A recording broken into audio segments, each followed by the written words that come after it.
Ассалаумағалейкум құрметті оқырмандар.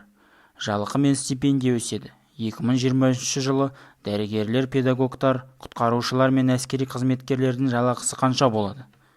2023 жылғы 1 қаңтардан бастап Қазақстанда ең төменгі жалақы мөлшері 60 мың теңгеден 70 мың теңгеге дейін ұлғайтылды. Еңбек кодексі бойынша биыл әртүрлі меншік нысандарындағы кәсіпорындарында жұмыс істейтін шамамен 1,8 миллион жалдамалы қызметкердің еңбек ақысы өседі.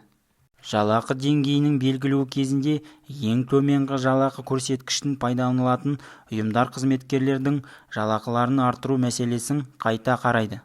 Ағарту министрлігінің мәліметінше 2023 жылдың 1 қаңтарынан бастап президентінің тапсырмасы бойынша балабақша тәрбиешілерінің, мектептер мен колледждер педагогтарының, сондай-ақ қосымша білім беру жүйесі мамандарының жалақысы 25%-ға артады.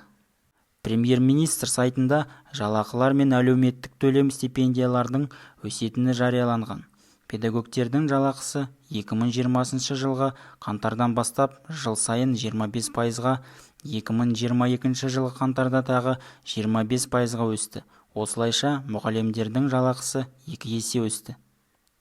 Сонымен қатар, мұғалімдер алатын жалақыға қосымша төлемдер белгіленеді.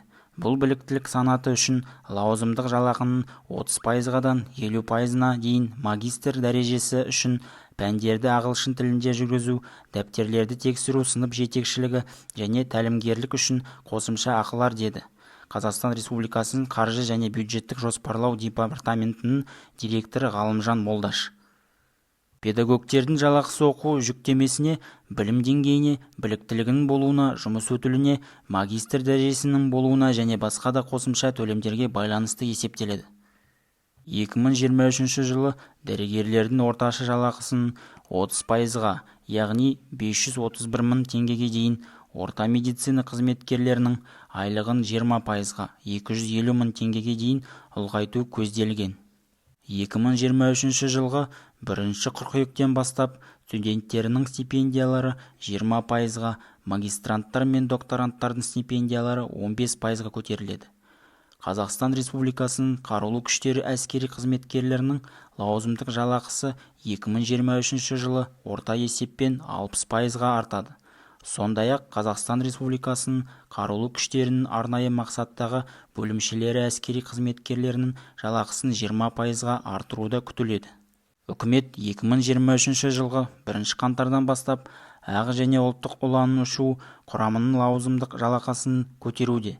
Әскери медицина қызметкерлеріне ақшалай үлесін азаматтық медициналық мекемелердегі медицина қызметкерлерінің жалақы деңгейіне жеткізуді. Жоғары әскери оқу орындары оқытушыларының жалақысын азаматтық деңгейіне дейін көтеруді мақұлдады. 2023 жылғы 1 қаңтардан бастап өрт сөндірушілер мен құтқарушылардың жалақысы 10-70%-ға артады. Өрт сөндірушілер мен құтқарушылардың ең төменгі жалақысы 2023 жылдан бастап шамамен 180 мың теңге болады.